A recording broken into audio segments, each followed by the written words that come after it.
Hello दोस्तों, तो कैसे हैं आप सब लोग। स्वागत करता हूं मैं आपका आपके अपने चैनल मैथ जीरो से, जिसमें 10 डेज चैलेंज एक हमने क्या बना रखी, प्लेलिस्ट बना रखी है। उसमें मैथ को बिल्कुल जीरो से, मतलब संख्याएं क्या होती हैं, संख्याएं कितने प्रकार की होती हैं, कौन कौन सी होती हैं, एचसीएफ एलसीएम क्या है, निकालने के तरीके क्या है, एचसीएफ 2 तरीके से निकलता है, एलसीएम 2 तरीके से निकलता है, सारी चीजें बता दी हैं।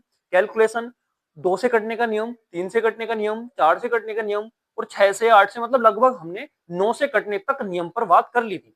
आज हम बात करने वाले हैं उसी सीरीज को आगे चलाते हुए 11 से कटने के नियम कि 11 से विभाजित का क्या नियम है। 11 से कटने का नियम,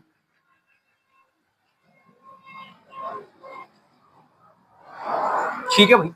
11 से कटने का जो नियम है वो क्या है, और उसको आज हम बहुत सारे एग्जाम्पल लेकर सीखने वाले हैं, तो हमारे साथ बने रहें और देखते रहें। अब इसमें 11 से कटने नियम में अगर मैं लिखना चाहूं तो मैं ये लिखूंगा कि वह संख्या 11 से कटेगी जिसके सम सम अंक और विषम अंकों का अंतर या तो 0 हो या 11 से कटने वाली कोई संख्या हो। कैसे, जैसे मैं लिखूं, इसमें अगर मैं तुम्हें लिखना चाहूं तो ऐसे लिखूंगा, वह संख्या जिसके सम स्थान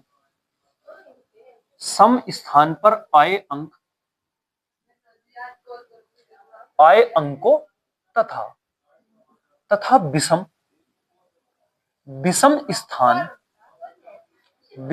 स्थान पर आए अंकों का अंतर, अंकों का क्या अंतर, अंकों का अंतर यदि अंकों का अंतर यदि 11 से विभाजित है, 11 से विभाजित है, तो वह संख्या 11 से कटेगी। ठीक है भाई। वह संख्या जिसके सम स्थान पर आए अंकों तथा विषम स्थान पर आए अंकों का अंतर अगर 11 से विभाजित है तो वह संख्या भी 11 से कटेगी, या तो 0 हो या 11 से विभाजित कोई संख्या हो। मैं 0 लिखना भूल गया हूं। यदि 0 या 11, 0 कोमा 11 से विभाजित है, यहाँ थोड़ा गलत हो जाएगा, लास्ट में लिखना 11 से विभाजित है, यहां एक लाइन लिखना तथा की जगह या लिख लो, या 0 है, या तो 11 से विभाजित है या 0 है, तो वह संख्या क्या होगी, 11 से कटेगी। चलो अब इस पे थोड़े से एग्जांपल लें। जैसे मैं एक एग्जांपल लेता हूं, मैंने लिखा 1 2 3 1 2 3 1 2 3, ये मैंने एक संख्या लिखी। मैं इसको चेक करके देखूंगा कि 11 से विभाजित है या 11 से विभाजित नहीं है। तो कैसे चेक करूंगा भाई, देखो भाई, पहला अंक ये है, इस अंक से पकड़ो और कैसे चलो, ये विषम अंक है भाई, पहला विषम स्थान पर है ना, पहले स्थान पर है, पहला एक संख्या क्या है, विषम है, तो विषम वाले पकड़ो, ये विषम, ये विषम, ये विषम और ये विषम। क्यों? क्योंकि ये 1 पर है, ये 3 पर है, और ये 1 2 3 4 5 पर है, ये हमारा 7 पर है, और ये हमारा 9 पर है। तो इनका जो स्थान है, अंकों को गिन रहा हूं मैं, अंकों को कौन से, ये पहले अंक पर है, ये जो अंक है कौन से स्थान पर है, पहले स्थान पर है, तीसरे पे, पांचवें पे, सातवें पे, नवे पे, तो ये सारे विषम ही तो हो गए। तो इन सबको जोड़ लो, ठीक है, ठीक है, इन सबको जोड़ लो। कैसे? 3 और 1 4, ठीक है, ऐसे करके 1 और 3 4, 4 और 2 6, 6 और 1 7, 7 और 3 10, तो इनको जोड़ के क्या आया, 10। अब जो सम है, जैसे कि 2 से यहां, फिर यहां, फिर यहां, इनको जोड़ो, 2 और 1 3, 3 और 3 6, 6 2 8, और इनको घटा के देखो, अगर 10 में से मैं 8 घटाऊंगा तो 2 बचेंगे।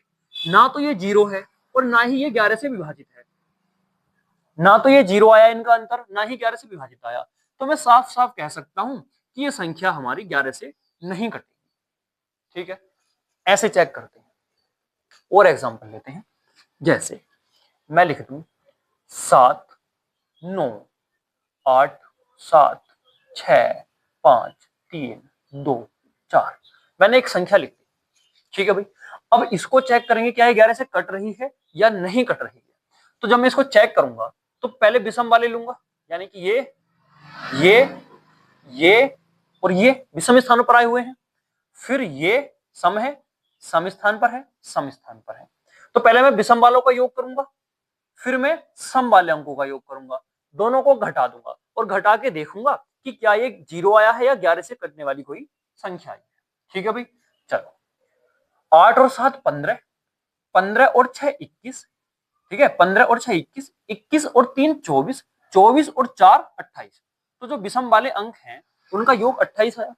चलो ये 9 है, ये 7 है, 9 और 7 16, 16 और 5 ये जाएगा हमारा 16, 16 और 5 21, 21 और 2 22, 21 और 2 23। ये कितना आ गया हमारा 23। 9 7 16, 16 5 21, 21 2 23, ये आया हमारा 23। आया क्या नहीं आया भाई? अब यदि मैं 28 में से 23 घटाऊंगा तो हमारे पास कितना बच रहा है 5। क्या ये 0 से विभाजित, क्या ये 0 है? नहीं। क्या ये 11 से कट सकता है? नहीं। ना तो ये 0 है, ना ही ये 11 से कट सकता है। तो ये पूरी की पूरी संख्या 11 से भी नहीं कटेगी। ठीक है भाई, चलो तो अब कोई ऐसी संख्या लो जो 11 से कटेगी। अगर देखो मैं इसी संख्या में यहां 2 की जगह कितना होता है, 9 7 16 5 21, अगर मैं यहां 7 कर दूं, ठीक है, मैंने यहां सिर्फ 7 लिखा, अब देखूं क्या ये कट जाएगी? भाई यही तो चेंज हुआ है समवाली में, 9 7 16, 16 5 21, 21 7 28। तो ये कितना आ रहा है हमारा? पूरा पूरा 28 आ रहा है। 28 में से अगर 28 घटाऊंगा तो 0 बचेंगे नहीं बचेंगे? अगर 0 बच रहे हैं तो हम कह सकते हैं कि ये संख्या 11 से विभाजित होगी।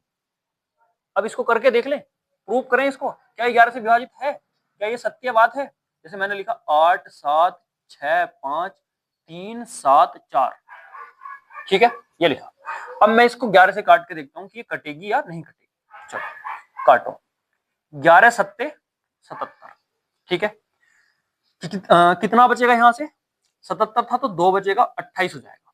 अब आ जाएगा 11 दूनी 22, भाई 22 और 6 होते हैं 28, तो यहाँ 6 बचेगा, ये हो गया 67, 11 छंग 66, ठीक है, यहां से बचा एक ही हो गया 16, 11 ही करना 11, यहां से बचा हमारा 5, ये हो गया 55, 11 पंजे 55, ठीक है। अब देखो अगर हम यहाँ पूरा पूरा कट गया, ठीक है, अगर मैं यहाँ पूरा पूरा कट गया, अगर मैं एक अंक लूंगा तो नहीं जा रहा, तो एक 0 लगाना पड़ेगा, फिर दोनों अंक लूंगा, तो 11 तिया 33, अब यहाँ कितना हो गया 33, कितना बचा 4, 11 चौक 44, तो ये संख्या हमारी पूरी पूरी कट गई। ठीक है, तो हम यहां से कह सकते हैं कि हमारा रूल बिल्कुल सही था। सही है। अब एक और एग्जांपल लूं, तुम एक बात सोचो कि सर 11 तो 11 से कटेगा ना पक्का, इसके सम और विषम स्थान बताओ जरा कैसे करेंगे। तो देखो ये किस पर है? विषम स्थान पर। ये किस पर है? सम स्थान पर। एक में से एक जाएगा, 0 बचेगा, मैंने अभी कहा या तो 0 बचे या फिर 11 से कटने वाली कोई संख्या बचे, तो वो 11 से कटेगा, तो देखो ये कट गया। अब तुम 11 11 दूनी 22, जहां तुम्हारा पहाड़ा चलता है ना 44 68, ये तो सारे इनका अगर तुम घटाओगे तो 0 ही आने हैं, 2 अंकों तो जहां भी घटाओगे क्या आएगा? 0 ही आएगा। चलो एक थोड़ी और बड़ी संख्या ले लें, जैसे हम 121 ले लें, तो हमें स्कोर करके बताओ भाई। तो ये विषम है, ये विषम, ये पहले स्थान पर है, तीसरे, इन दोनों को जोड़ूंगा 2, अब जो सम पर है उसको घटाऊंगा तो इनका योग भी कितना आ जाएगा? 0, तो 121 भी 11 से कटेगा। बड़ी आसान बात है, 121 11 से कटेगा। एक उदाहरण ले लेते हैं, मैंने लिया 1331, ये विषम पर है, ये विषम पर है, 3 और 1 4, ये सम पर है, ये सम पर है, 3 और 1 4, दोनों घटाऊंगा कितना बच रहा है? 0। तो अगर 0 बच रहा है तो इसका मतलब क्या है? इसका मतलब सीधा सीधा ये है कि ये संख्या 11 से विभाजित होगी। तुम्हें पता है ये जो मैंने लिखा था 11 का स्क्वायर लिखा था, ये जो लिखा था मैंने 11 की क्यूब लिखी थी। ठीक है भाई, तो यहां से हम क्या कह सकते हैं कि अगर हमें कोई संख्या देखनी है कि वो 11 से विभाजित है या नहीं है, तो हम क्या करेंगे उसमें? हम उसके सम स्थानों पर आए अंकों का योग और विषम स्थानों पर आए अंकों का योग करके दोनों को घटा देंगे और हम उसको चेक करेंगे क्या वो 0 बन रहा है या 11 से कटने वाली कोई संख्या बन रही है। अगर 0 और 11 से कटने वाली कोई संख्या बन रही है तो हम कह सकते हैं कि वह संख्या 11 से कटेगी ही कटेगी। ठीक है भाई, एक आध उदाहरण और ले, एक आध में तुम्हें सवाल दिखा दूं जैसे कंपटीशन लेवल में आते हैं। कंपटीशन लेवल में यह सवाल आता है, जैसे यही संख्या, चलो कोई और ले लो, हमने कोई संख्या ली, ऐसे करके ले लेते हैं 6 8 4 7 5, यहां मैंने x लिखा और यहां मैंने 3 लिखा। ठीक है, और उसने कह दिया कि ये संख्या 11 से विभाजित है। ये जो संख्या हमने लिखी है ये 11 से विभाजित है, तो x का मान बताओ। ऐसा इस पे सवाल आता है कंपटीशन लेवल में, ठीक है। बाकी छोटे लेवल पे तुम्हें संख्या मिलेंगी, वो उनको आंसर करके देखो, 11 से कटे तो कट रही है, नहीं तो फिर कोई दिक्कत नहीं है। अब अगर मैं इस संख्या को, ये कह रहा है कि 11 से विभाजित है, तो बड़ी अच्छी बात है। तो मैं क्या करूंगा, इसके जो हमारे विषम स्थानों पर आए हुए अंक हैं उनको जोड़ूंगा, और जो इसके सम स्थानों पर आए हुए अंक हैं उनको जोड़ूंगा, ठीक है। और उनका अंतर या तो 0 हो जाए या फिर 11 हो जाए। चलो करके देखते हैं भाई। यहां से इस पे गए 6 4 कितना हो गया, 10, 10 5 15, 15 और 3 18, तो विषम स्थानों पर आए अंकों का योग 18 है। चलो 8 और 7 15, तो ये सिर्फ 15 और ये x है। अब भाई ये 15 तो हो गया यहां तक, प्लस इसमें x भी है। अब या तो ये योग 18 हो जाए या फिर इससे कम हो जाए। तो देखो अब बहुत 18 के बहुत पास है ना हम, तो यहां अगर मैं 3 रख दूं तो इनका योग सेम हो जाएगा, और तो यहाँ x का मान कितना आ जाएगा भाई, हमारा 3 आ जाएगा, और ये 18 से 18 कट के 0 आ जाएगा, और 0 अगर आ गया तो हम कह सकते हैं कि ये संख्या 11 से विभाजित है, ठीक है भाई। तो ऐसे करके हमसे इस पे सवाल कंपटीशन लेवल में पूछ लेता है, ठीक है भाई। आया यहां तक समझ में? अगर नहीं आया है, आ गया हो तो एक बार लाइक तो बनता ही है, और अगर नहीं आया है एक बार कमेंट में हमें बताइए कहाँ तुम्हें नहीं आया, ठीक है। बाकी इसको उतारना चाहता है कोई तो उतारो, वरना मैं इसको रफ करता हूँ, ठीक है भाई दोस्तों। 11 से कटने ने हमने देख लिया। अब मेरे जो यहाँ से मुझे आगे पढ़ाना है वो वर्ग, वर्गमूल, घन, घनमूल, ये 4 चीजें हो रही हैं, ठीक है। और चारों ही एक सी हैं लगभग। कैसे निकालेंगे, कैसे हम एक आध जो इसकी ट्रिक है 2 4 वो बता देंगे, ठीक है। तो मैं यहाँ तक मानता हूँ अगर ये 10 क्लास जो हम जो आज शायद 8वीं क्लास है, और जो पिछले 7 क्लास है, अगर ये किसी ने ले ली तो मैथ का जो बेसिक है वो बहुत मजबूत हो जाएगा। मैं नहीं कहता कि मैथ का वो टॉपर बन जाएगा या कुछ बन जाएगा, मैं ये कहना चाह रहा हूँ बस बेसिक जो है, जो बहुत छोटी छोटी चीजें हैं वो तुम्हारी बिल्कुल क्लियर हो जाएंगी। एक बार पूरे की पूरी हमारी 10 क्लास लेके तो देखो, फिर बताना कि कुछ आया समझ या नहीं, ठीक है भाई। अब हम आगे चलते हैं इसमें। तो इसमें मैं कह रहा हूं हमें एक चीज पढ़नी है इसमें, वर्ग, और वर्ग की जगह फिर हम पढ़ेंगे इससे अगला टॉपिक वर्गमूल। दोनों एक दूसरे पर ही आधारित है कि वर्ग क्या होता है और वर्गमूल क्या होता है। देखो छोटी सी चीज से लेके चलेंगे और एकदम फिर आगे पहुंच जाएंगे, ठीक है। मैंने जैसे कोई संख्या लिख दी, मैंने ऐसे करके एक संख्या लिखी 2 गुणा 2 गुणा 2 गुणा 2 गुणा 2 गुणा 2 गुणा 2 गुणा 2, ऐसे करके लिखा। तो इस चीज को लिखने में बहुत ज्यादा टाइम लगा, लगा क्या नहीं लगा। तो हमने क्या किया कि इसको भाई इसको घातों में लिखना शुरू किया, ठीक है। अब घात क्या होती है और आधार क्या होता है वैसे मैंने पिछली वीडियो में बताया, फिर भी एक बार देख लेंगे। ये जो लिखा हुआ है दो सारी चीजें क्या है, दो सेम ही संख्याएं हैं, तो इन्हें बार बार बार बार लिखने से बचने के लिए हमने क्या करा, हमने घातों का यूज करना सीखा। भाई हमने लिखा ये जो कितनी बार आया हुआ है, 1 2 3 4 5 6 7 8, तो ये हो गया हमारा 2 की घात 8। ये जो ऊपर वाला शब्द है 8, ये हमारा घात है, ये जो 2 है ये हमारा आधार है, डिग्री और बेस, ठीक है, डिग्री और बेस।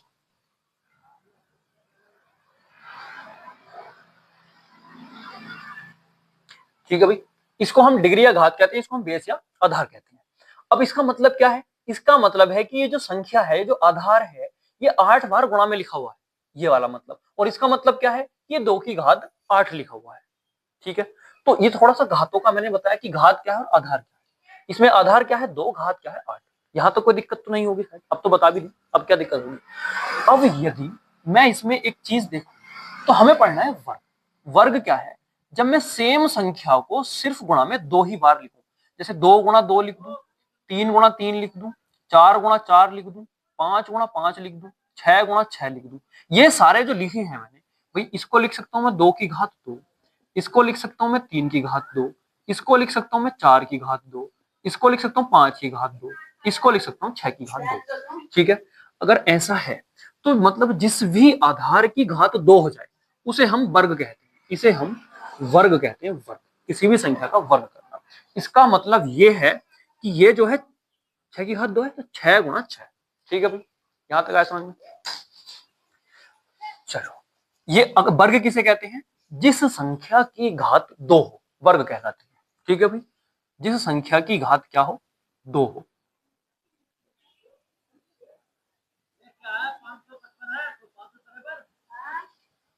क्या कहलाती है हमारी, वर्ग कहलाती है, ठीक है भाई। इतनी सी बात थी बस केवल, ठीक है। अब इसे खोलते कैसे भाई? खोलना क्या, सीधी सीधी गुणा करनी है। 2 दूनी 4, 3 तिया 9, 4 चौक 16, 5 पंजे 25, 6 छंग 36। सीधा सीधा हिसाब है। ठीक है भाई।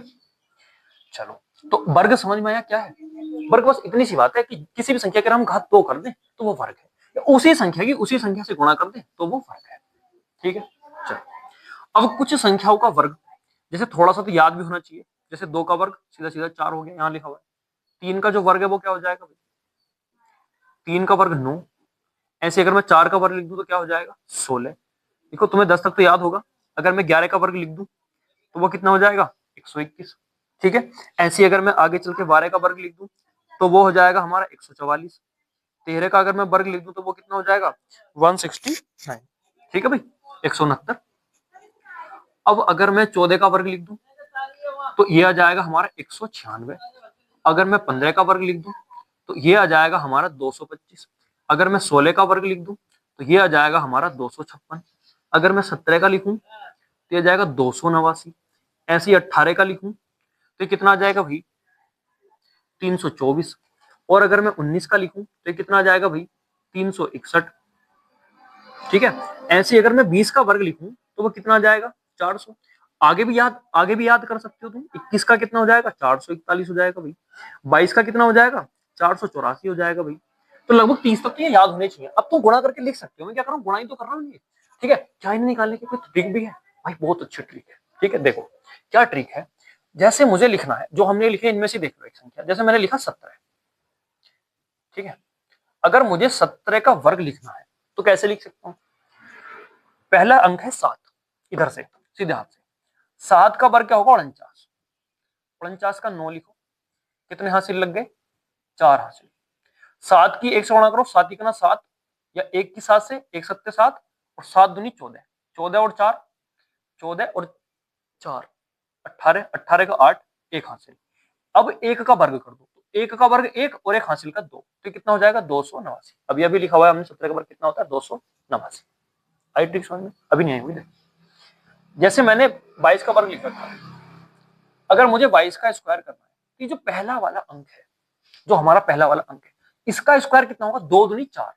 तो यहाँ 4 लिख दो। कोई यहां से लगा? नहीं लगा। अब इनकी गुणा कर दो तीनों की। 2 दूनी 4 दूनी 8। कोई यहां से लेंगे। फिर इस वाले अंक का वर्ग 2 दूनी 4। ये कितना आ गया? 484। ठीक है। चलो एक उदाहरण और ले लो। मैं कह रहा हूं कि हमने 13 ले लिया। कोई भी उदाहरण ले लो। तो हमने क्या करा? हमने 13 ले लिया। 3 का वर्ग 3 तिया 9। इन सबकी गुणा 1 से 3 की 3, 3 दूनी 6। 1 का वर्ग 1, 169। खत्म। अब कोई अच्छा सा उदाहरण ले लो। 28 अगर मैं ले लूं। ये ध्यान रखना, ये जो ट्रिक है सिर्फ 2 अंकों की संख्याओं पे कार्य करेगी, 3 अंकों पर ऐसे कार्य नहीं करेगी। ठीक है भाई। तो अगर मैं 28 का देखूं तो 28 में 8 है। 8 का जो वर्ग होगा कितना होगा? 64। 64 का 4 6 यहां से, 8 अट्ठे 64। अभी गुणा करो। 2 अट्ठे 16, 16 दूनी 32। 32 और 6 38, 38 का 8, कितने हासिल? 3 हासिल। 2 का वर्ग करो। 2 का पहले 8 का करते हैं, फिर गुणा करते हैं, फिर इस वाले अंक का 2 का करते हैं। तो 2 दूनी 4, और 4 और 3 हासिल है, कितना हो जाएगा? 784। इसका वर्ग 784 होता है। ठीक है। और उदाहरण ले लो, अच्छा समझ में आएगा। मैं उदाहरण अब ले लूं, चलो थोड़ा बड़ा ले ले। मैंने 96 ले लिया। 96 का स्क्वायर। ठीक है। 6 छंग 36। 36 का 6, कितने हासिल? 3 हासिल। 6 नीमा 54, और 54 दूनी हो जाएंगे 108। होंगे नहीं होंगे। और कितने हासिल है? 3। तो ये हो गया 111। तो 111 का 1, कितने हासिल? 11 हासिल। अब 9 नम 81। 9 का वर्ग 9 नम 81। 81 और 11 कितना हो जाएंगे? 1 और 1 2, 8 और 1 92। तो यहाँ क्या आ जाएगा हमारा? 92। तो 9216 इसका वर्ग हो जाएगा। एक बार चेक करके देखिएगा, यही आएगा। देखो चेक करके क्या दिक्कत आ रही है। तो 96 और 96 इन दोनों गुणा करनी है। 6 छंग 36 का 6, 3 हासिल। 6 नीमा 54, 54 और 3 57। ठीक है भाई। 6 नीमा 54, 54 का 4, 5 हासिल। 9 नम 81, 81 और 5 86। 6 7 4 11 का 1, 1 हासिल। 6 5 11 और 1 12, 12 का 2, 1 हासिल। 8 और 1 9, 9216, 9216। ठीक है भाई। चाहे गुणा से निकाल लो, चाहे ट्रिक से निकाल लो, दोनों से हमारा क्या निकल जाता है? वर्ग निकल जाता है। ठीक है भाई। बताओ, यहां तक समझ में आया? नहीं। अब मैं तुम्हें कुछ घर के लिए क्वेश्चन देता हूं। तुम्हें लेके आना है 97 का वर्ग, 92 का वर्ग, 84 का वर्ग, 85 का वर्ग, 87 का वर्ग और 89 का वर्ग। ठीक है भाई, तुम्हें ये सारे क्वेश्चन घर से करने हैं, एक बार करके देखने हैं। अब एक ट्रिक और सुनो, इसमें बड़े मजे की है। अगर किसी संख्या के लास्ट में 5 है, संख्या 2 अंकों की होनी चाहिए, किसी संख्या के लास्ट में अगर 5 है, ठीक है, और उसका हमें स्क्वायर करना है, बहुत ही आसान इसका ट्रिक है। देखो क्या है, 5 का वर्ग करो, लिख दो 5 पंजे 25। ये क्या है, 3, 3 से अगली वाली जो संख्या है 4, इसकी उससे गुणा कर दो। हर किसी में ऐसे ही होना है, 3 की 4 से गुणा करूंगा 12 और यहां लिख दो, इसका वर्ग होता है 1225। खत्म। 25, अगर 25 का करके देख लो, तुम्हें याद भी होगा, 25 का वर्ग होता है 625। देखते हैं ट्रिक से आता है क्या। 5 पंजे 25, 2 से अगली संख्या 3, 3 दूनी 6, आगे 625। ठीक है, और संख्या ले लो, मैं एक संख्या ले लेता हूं, इधर को ले लेता हूं। क्या संख्या ले लेता हूं, मैंने लिया 75 स्क्वायर, 5 पंजे 25, और 7 से अगली संख्या 7 अट्ठे 56, तो ये जाएगा 56 25। अगर मैं लिख दूं 85, जिसका वर्ग मैंने दिया भी है, 5 पंजे 25, 8 से अगली संख्या 8 9 72, आ गया नहीं आ गया, बताओ कोई दिक्कत। 5 से की तो बड़ी आसान है। ठीक है भाई, इसे हटा के अब तुम यहाँ क्या लिखो, 95 का वर्ग करके लेके आना। 95 का वैसे करा दिया क्या, शायद नहीं करा। ठीक है भाई, तो इसको करके लेके आना। ठीक, क्लास में अगर मजा आया हो तो एक बार लाइक और सब्सक्राइब करके जरूर जाएंगे, शेयर करेंगे उसको जिसको कुछ नहीं आता, और इसकी जो पीछे वाली वीडियो है उन सभी को देख के आओ। तुम्हें गणित का बेस समझ में ना जाए तब बताना। ठीक है भाई, धन्यवाद।